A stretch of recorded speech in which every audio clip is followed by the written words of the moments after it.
নিয়ে ঢুকেছে আমার এই যে আমার যে লসটা টাইমটা সময় নষ্ট করছে আমরা কিভাবে যাবো এখন? আমি এখানে আসছি বরিশাল যাওয়ার জন্য, রিক্সা থেকে নামিয়ে নিয়ে গেছে, বলছে যে 10 মিনিটের পরে গাড়ি, পরে বলছে যে 4:30টায় গাড়ি। আমি দেখ 4:30টায় গাড়ি মানলাম, আমি বলছি আর 10 মিনিট দেবো 40, এখনো বলতেছে এখনো পর্যন্ত আমাদের গাড়ি দুটোই যেতে পারে নাই, অথচ বাচ্চা নিয়ে আমি বরিশাল যাবো। বিমান পাইছেন, এইটা পাইছেন সেইটা পাইছেন, এটা কি কোনো ব্যবহার গাড়িওয়ালাদের? আমাকে বলে যে আপনি 10 মিনিট, আমি বললাম যে 10 মিনিট হতে পারে, রাস্তা ফাঁকা আছে, রাস্তা এখন জাম নাই।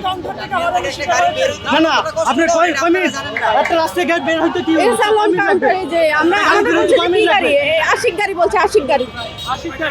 আচ্ছা আপনারা কি মনে করছেন এটা হয়রানির শিকার হয়েছে? হ্যাঁ এটা অবশ্যই হয়রানির শিকার, এটা হয়রানির শিকার। না 1 ঘন্টা 1 ঘন্টা যাবত আমার হয়রানির শিকার করতেছেন, 1 ঘন্টা যাবত হয়ে গেছে। আপনারা কোথায় যাবেন বলছেন? বরিশাল। বরিশাল যাব। ছেলে অপরাধ করছে ঠিক আছে, সে ক্ষমা চাইছে, সে তো চিটারে বাটপারে করে নাই, মিস্টেক হইতেই পারে রাস্তার গাড়িতে, 10 মিনিট হতেই পারে। কোনো মানুষ চায় না, আমিও চাবো না যে আমার একটা যাত্রী হয়রানি হোক, আমি কষ্ট করব প্রয়োজনে। চিটার বাটপার যারা তারা যে করে বেড়াচ্ছে এটা দেখে না, যারা নিরহ মানুষ।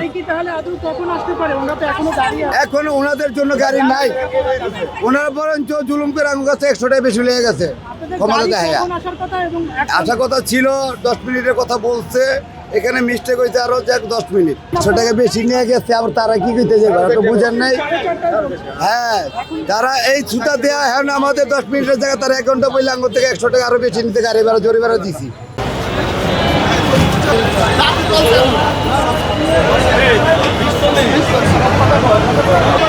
সময় ছিল 4টা, কোচ নাম্বার 2743 হায়দ্রাবাদ থেকে ফরিদপুর। সময় ছিল 4:30, কোচ নাম্বার 20 মুজিবনগর যাওয়ার উদ্দেশ্যে নন এসি চেয়ার ফেসিলিটিকে সংগ্রহ করেছিলেন কাউন্টার।